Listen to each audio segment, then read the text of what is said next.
Alright, FK8 Type R Swift spring install. First thing you have to do is disconnect the sway bar up here. Then you want to unclick the connectors for the ride and the ABS. And then you want to disconnect the little 12mm down here underneath the brake lines and the I guess that's for the ride as well, the little bracket, and pull off of this bracket so that you have space when there's movement. Okay, this is an optional step, but I have chosen to remove the wind diffuser guard from down here just to make it a little bit easier when I'm removing these bolts from down here. Just making my life a little bit easier, even though removing the bolt is becoming... Alright, after you remove the wind diffuser, what you're going to remove next is that little bracket right there. It's a 10mm. Right there.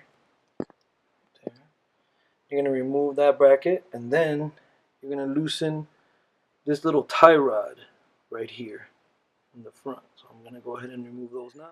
Okay, so now we're going to be removing the 3 bolts. This is number 1. This is number 2. And that is number 3. That hold the lower arm to the subframe or the frame, whatever you call it.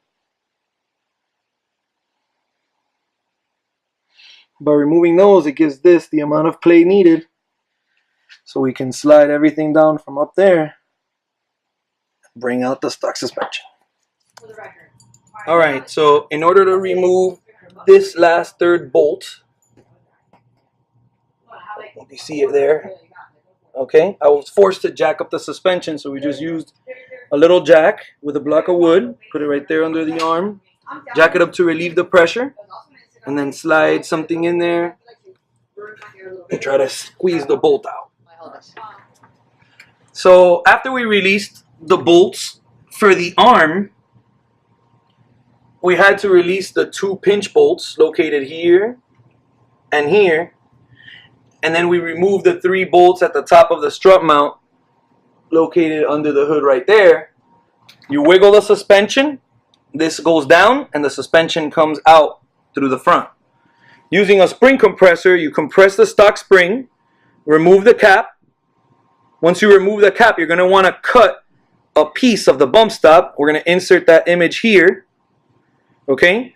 And then put the entire setup right back together the same way that you took it apart, but with your new lowering springs, and reassemble. Alright, so what we're doing is we're using the jack to move the arm up and down in its location in order to align all the holes for the bolts. You have to be very careful not to stick your fingers in crevices and stuff like that, because if anything moves or falls out of place, you could definitely hurt yourself. So you got to be very careful. But you use the jack to lift the weight and maneuver everything into place.